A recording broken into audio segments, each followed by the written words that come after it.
Hello friends, तो आज मैं आपके लिए लेके आया हूँ भाग अर्थात डिवीजन।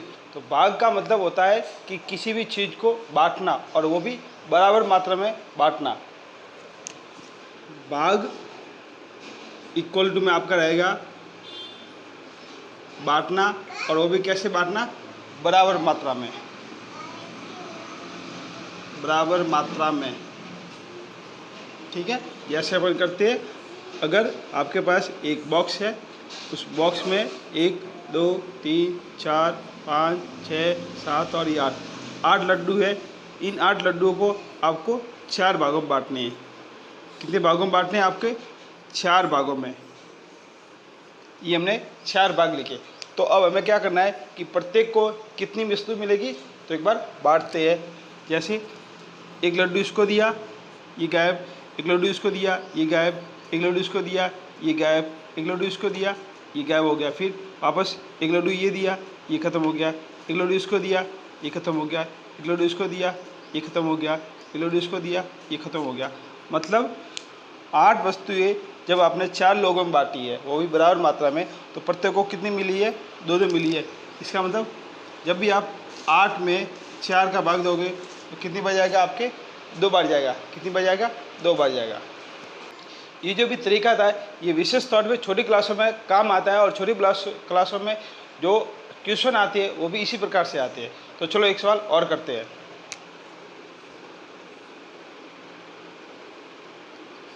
एक त्रिभुज, 2 त्रिभुज, 3 त्रिभुज, 4 त्रिभुज, 5 6 7 8 9 और ये 10 त्रिभुज थे। अब 10 त्रिभुज को आपको वो कह रहा है कि सिर्फ 2 भागों में बांटना है। कितने भागों में बांटना है आपके? 2 भागों में। तो छोटे बच्चों को आप अगर आप ऐसे सिखाओगे तो वो अच्छी तरह सीखेंगे, और उनके दिमाग में भी फिट हो जाएगा कि भाग का मतलब क्या होता है। तो यहाँ से त्रिभुज, हमने एक त्रिभुज इसको दिया, एक इसको दिया, 2 त्रिभुज निकाले। फिर एक त्रिभुज इसको दिया, फिर एक त्रिभुज इसको दिया, ये निकाले। फिर एक त्रिभुज इसको दिया, फिर एक त्रिभुज इसको दिया, फिर एक त्रिभुज इसको दिया और एक त्रिभुज इसको दिया, फिर एक त्रिभुज इसको दिया, एक त्रिभुज इसको दिया। इस प्रकार कुल मिला के प्रत्येक के पास में 5 त्रिभुज इसके पास मिले और 5 इसके पास मिले। इसका मतलब कह सकते हैं कि जब मैं 10 में 2 का भाग दूंगा, अर्थात 10 को 2 लोगों में बांटूंगा, तो प्रत्येक को कितना मिलेगा? 5 मिलेगा। कितना मिलेगा? 5 मिलेगा। इसके आगे और सवाल करते हैं। भाग में हमें विशेष बात ध्यान में यही रखनी है कि भाग का मतलब होता है हमें बंटवारा करना है। 2 लोगों में, चाहे 3 लोगों में, 4 लोगों में, 10 लोगों में, 15 लोगों में। तो आइए एक बार अपन सवाल करते हैं। जैसे 20 है या 20 रुपये है, 20 रुपये आपको 2 लोगों में बांटने हैं। कितने लोगों में बांटने? 2 लोगों में। अर्थात 20 में आपको किसका भाग देना है? इस 2 वाली संख्या का भाग देना है।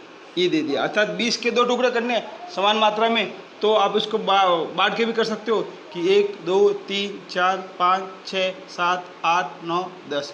1 2 3 4 5 6 7 8 9 10। हमने कहा कि ये हमने टोटल 20 लाइन लिखी है।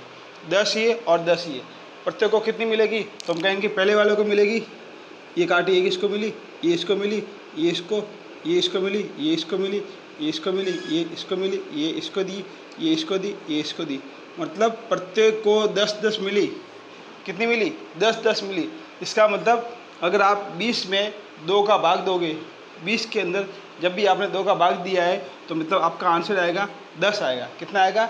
10। या कितने रहेंगे? 20, और 20 में से 20 गया तो 0, अर्थात आपका भाग पूरा। इसको एक बार अपन सरल तरीके से करते हैं। अभी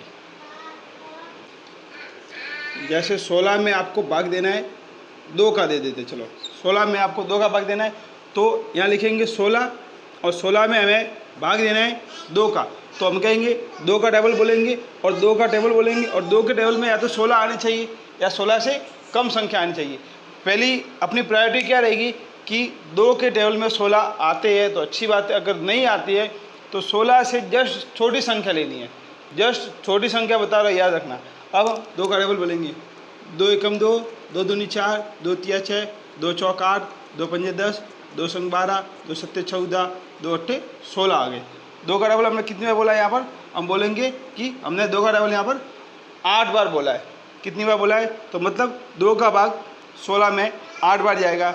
2 का डबल 8 बार बोलेंगे तब कितने आ रहे हैं आपके 16 आ रहे हैं। अब यहाँ 16 में से जब आप 16 घटाओगे या घटाव करना पड़ता है और तब आपका भाग पूरा होता है। भाग पूरा कब होगा, जब लास्ट में आपके शून्य रहेगा। वापस देखो कि हमने 2 का भाग 16 में दिया तो 2 का भाग 16 में दिया, तो इसका मतलब ये था कि 2 का पहाड़ा हम कितनी बार बोलेंगे तब 16 आएंगे। हमने कहा कि 2 का पहाड़ा हमने 8 बार बोला तब 16 आए, तो 16 के 16 नीचे इसके हमने ये लिखे। फिर अब यहाँ हमें घटाव करना पड़ता है और 2 का पहाड़ा कितनी बार बोला था वो हमने यहाँ लिखा। अब हमें क्या करना है कि ये 16 है और 16 में 16 घट रहे हैं, तो हमने कहा घट रहे हैं, तो 16 में से 16 जैसे ही जाएंगे तो आपके लास्ट में 0 रहेगा। और जब आगे कोई संख्या नहीं है और 0 रह रहा है, इसका मतलब आपका भाग यहाँ पूरा हो गया है। तो ये था हम आपके 2 अंक की संख्या में 1 अंक की संख्या का भाग। हमेशा ध्यान ये रखना है, जब यहाँ आगे बड़ी संख्या होगी और यहाँ पीछे छोटी संख्या होगी तो इसका मान हम कोशिश करेंगे कि बिना पॉइंट के आए, और जब पॉइंट वाला आएगा तो हम पॉइंट वाला भी बताएंगे कि पॉइंट वाला अर्थात दशमलव वाला भाग कैसे होता है। हम ले रहे हैं कि 18 में इस 3 का भाग देना है। 18 में किसका भाग देना है, 3 का देना है। तो हम क्या लिखेंगे, यहाँ 18 लिखे और यहाँ 3 लिखे, तो हम 3 का डबल बोलेंगे और उसमें देखेंगे कि 18 कब आते हैं। 3 एकम 3, 3 दूनी 6, 3 तिया 9, 3 चौक 12, 3 पंजे 15 और 3 संग 18। कितनी बार बोलने पर आए, हमने कहा कि 3 का पहाड़ा हमने 6 बार बोला तब कितने आए, 18 आए। मतलब फिक्स संख्या आ गई, पूरी आ गई, मतलब भाग पूरा जा रहा है। ये जब हम भाग सीख रहे हैं तो पूरी संख्या में दे रहेगा ताकि भाग पूरा जाए। तो 3 का टेबल हमने 6 बार बोला तब कितने आ गए, 18। और अब इसके आगे क्या लगाएंगे हम, एक घटाव लगता है, ठीक है। ऊपर वाली संख्या में से नीचे वाली संख्या घटाने के लिए यहाँ आपको घटाव का निशान लगाना है। अब इस 18 में से 18 पूरे जा रहे हैं, मतलब आपका लास्ट में कितना रहेगा, 0 रहेगा। और जब भी भाग में 0 रहता है तो वहाँ हम एक क्रॉस लगा दिया, इसका मतलब इसके आगे भाग नहीं है, यहाँ पर आपका भाग पूरा हो गया है। एक सवाल वो लेती है जब उसकी संख्या उसके टेबल में नहीं आएगी, ये है। अब 2 का पहाड़ा या 2 का भाग हमें देना है 15 में। 2 का भाग किस में देना है, 15 में। लेकिन हमें ये पता है कि 2 के टेबल में 15 तो नहीं आते, तो हम करेंगे क्या, देखो ध्यान से। 2 एकम 2, 2 दूनी 4, 2 तिया 6, 2 चौक 8, 2 पंजे 10, 2 संग 12, 2 सत्ते 14, 2 अट्ठे 16। अब देखो ये तो 8 बार आ रहा है, ये 7 बार आ रहा है। अब हमने क्या कहा था पहले कि 15 के नीचे 15 के बराबर संख्या आएगी या 15 से जस्ट छोटी संख्या आएगी, बड़ी संख्या नहीं आएगी।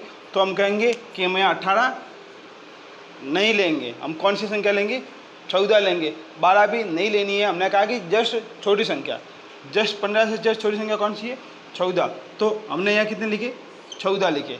अब 2 का भाड़ा हमने यहाँ कितनी बार बोला था, 7 बार बोला था। अब देखो इसका भाग में पूरा नहीं जा रहा है, ठीक है, याद रखना है। 15 में से 14 जाएंगे तो आपके लास्ट में कितना रहेगा, यहाँ पर आपके 1 रहेगा। कितना रहेगा, 1 रहेगा। इसका मतलब भाग आपका पूरा नहीं जा रहा है, आपके ये यहाँ पर 1 रह रहा है, ये आपका 1 रहेगा, शेषफल रहेगा। क्या रहेगा आपके, ये शेषफल रहेगा। अब हम इसके बाद सीखेंगे कि इस संख्या को क्या कहते हैं, इस संख्या को क्या कहते हैं, बीच वाली संख्या को क्या कहते हैं, और ये लास्ट वाली जो संख्या रहती है उसको क्या कहते हैं।